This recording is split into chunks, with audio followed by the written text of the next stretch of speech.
इतिहास रचिले प्रमिला मल्लिक प्रथम महिला भाव में बाचस्पति आसन में बसवे बीजेडी विधायिका प्रमिला मल्लिक 50 रु अधिक दलीय विधायकों सह जाई गतकाली नामांकन दाखल करथिले प्रमिला हेले आउ केही नामांकन दाखल करिनथिबारु एबे केवल औपचारिकता बाकी अछि। नामांकन दाखल पूर्व नवीन निवास जाई से मुख्यमंत्री को भेटिथिले तापरे मंत्री पदरु इस्तीफा देइथिले। नामांकन दाखल पर प्रमिला कहिसंती बाचस्पति पद नै बेस खुशी अछंती। महिला सशक्तिकरण दिगरे मुख्यमंत्री उद्यम को प्रशंसा करिसंती। प्रमिला 6 थरर विधायिका महिला शिशु विकास मंत्री सहित राजस्व विपर्य परिचालना एवं सरकारी दल मुख्य सचेतक भाव में कार्य कर आसिछंती।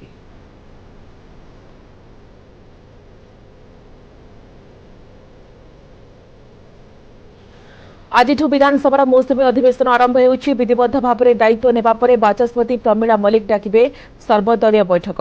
अधिवेशन प्रथम दिन में सकाळ 11 गृह कार्य आरंभ हेबो। दिवंगत नेतांक उद्देश्य शोक प्रस्ताव आगत परे प्रथमार्ध मुलतवी रहिबो। अपराह्न 5 अर्थमंत्री विक्रम केशरी आरुख अतिरिक्त बजेट गृह में उपस्थापन करिवे। अतिरिक्त बजेट आकार प्राय 22,000 कोटी बोली जणा पड़िछि। या सहित अपार्टमेंट अध्यादेश, ड्रीम्स यूनिवर्सिटी बिल, पानी पंचायत बिल, ओबीसी कमिशन अध्यादेश गृह में आगत हेबो। प्रश्नकाल में शिल्प शक्ति, एमएसएमई, विज्ञान कारिगरी, भिन्नक्षम सामाजिक सशक्तिकरण, हस्ततंत बयन शिल्प भरी विभाग पर आलोचना हेबो।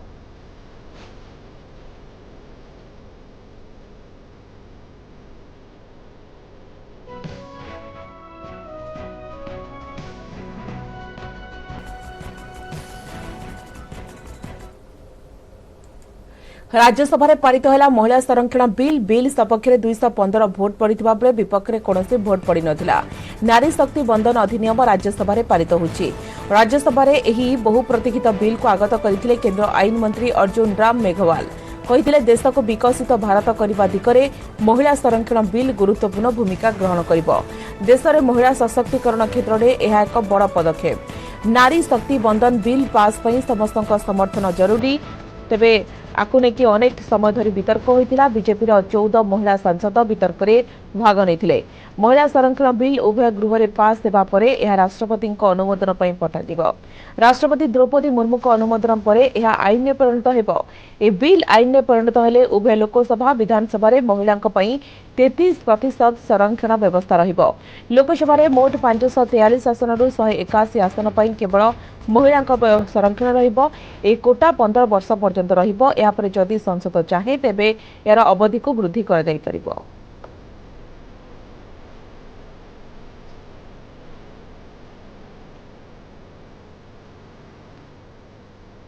देखिए, दोनों जगह पास हुआ, ऐतिहासिक पल है महिलाओं के लिए। लेकिन अगर उसमें प्रावधान जो हम लोगों ने अमेंडमेंट किया था कि ओबीसी का भी अलग से प्रावधान हो, तो वो हो जाता तो और भी अच्छा होता।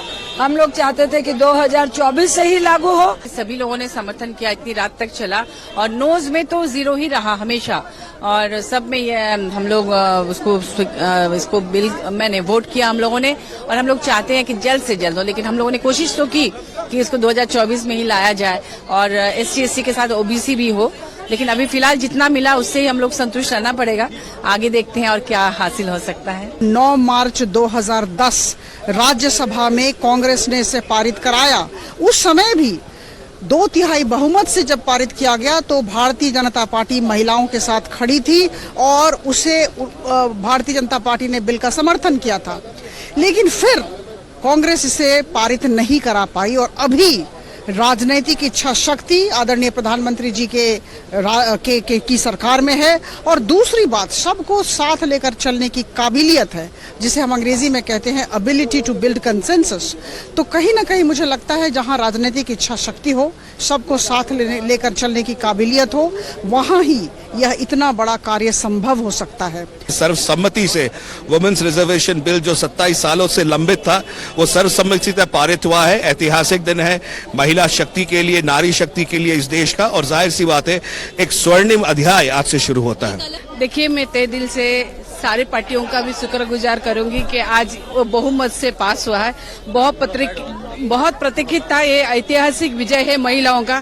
खासकर मैं तहे दिल से शुक्रगुजार हूँ मेरे पार्टी के नेता माननीय मुख्यमंत्री नवीन पटनायक जी का, जो हमेशा महिला आरक्षण बिल के ऊपर अपना मत देते थे, कैसे ये पास किया जाए, हमेशा कार्य करते थे। It's a great moment, and I must congratulate our leader, my leader, Honorable Chief Minister of Orissa, Naveen Patnaik, for spearheading this movement. And today is the day when this has come to fruition, and we would have been happier if it would have been implemented immediately. I think the women of India now get a political empowerment which was long overdue, and I think the person happiest would be our leader Naveen Patnaik. हम सब महिलाएं बहुत खुश हैं, लेकिन हमारी यही मांग है कि ये बिल अभी तुरंत 2024 के चुनाव में लागू किया जाए और उसमें हमारा ओबीसी का कोटा भेज दिया जाए। आज भारत के आधे जनसंख्या महिलाओं की का जो हक पहले ही मिल जाना चाहिए था, जो आज सही मायने में आज हक मिला है। और यशस्वी प्रधानमंत्री जी मोदी जी के अगुवाई में ये पहल हुआ है, ये सफलता मिला है, और मैं पूरे देशवासियों की महिलाओं की तरफ से बहुत बहुत उनको साधुवाद और धन्यवाद और बधाई भी देती हूँ। फाइनली जो ये एक सपना था उसको हमारे प्रधानमंत्री जी ने साकार किया, उसको सच किया, और ये आज की एक डिमांड थी, this was the need of the hour, और उन्होंने इस बात को समझा और सिर्फ एक सपना दिखाया ही नहीं, उसको पूरा भी किया। बहुत सारी सरकारें आई, बहुत सारी सरकारें गईं, लेकिन इस बात को किसी ने पूरा नहीं किया। वो ये बिल लेके आए और इसको 2 दिन के अंदर उन्होंने पास भी करवाया। सौम्यरंजन बीजेडी एपिसोड रे बड़ घटना सत है आशंका करा जाउथुबा एक्शन जनविरोधी कार्य पई बीजेडी सौम्यरंजन पट्टनायक को बहिष्कार करिसेंती सुप्रीमो नवीन पट्टनायक। एबे आगको कोन रहबो सौम्यक राजनैतिक आभिमुख्य ताको नै राजनैतिक महल रे आकलन चलीछि। सौम्य राजनीति छाड़िबे ना आउ को दल को जिबे एमती कि आकलन करा जाउछि। सौम्य पुणी किछि नुआ संगठन करि परंती। आगको कोन रहबो तांकर आभिमुख्य से नै स्पष्ट करिनाहाती खंडपड़ा विधायक। सेहीपरि राजनीति समीक्षकों कहवा कथा आगक सौम्यक बढ़ी पारे आईनगत अड़ुआ। खंडपड़ा विधायक सौम्यरंजन को बीजेडी बहिष्कार नहीं बीजेडी पक्षर जो प्रेस रिलीज जारी कर दर्शाई जे दैनिक खबर कागज संवाद लोन स्काम नहीं संपादक सौम्यरंजन नाँ ईओडब्ल्यू अभियोग होता। तदंतर जमापड़ी 300 रु अधिक कर्मचारी नाँ जाल डॉक्यूमेंट जरिया कोटी कोटी टंकार ऋण उठाई संवाद। तेणु विरोध में दल एक्शन नहीं। राज्य शासन को कटाक्ष कर संपादकीय लिखा परठारू विवाद घेर छंदी होई पड़े सौम्यरंजन। बीजेडी प्रबल विरोधर सम्मुखीन होगा पड़ा। सेपटे सौम्य को समर्थन कर विरोधी, तथापि सौम्यरंजन बारंबार गणमाध्यम मंतव्य देते जे से जहाँ लिखिं ठीक लिखिं दलर भल पाई लिखिं। यापर बीजेडी उपसभापति पदरू विदा करते सुप्रीमो नवीन पट्टनायक। तापर संवाद लोन स्काम रे छंदी होते सौम्य। ईओडब्ल्यू पक्षर यार छानबीन चली सौम्य को बीजेडी बाहर कर नवीन।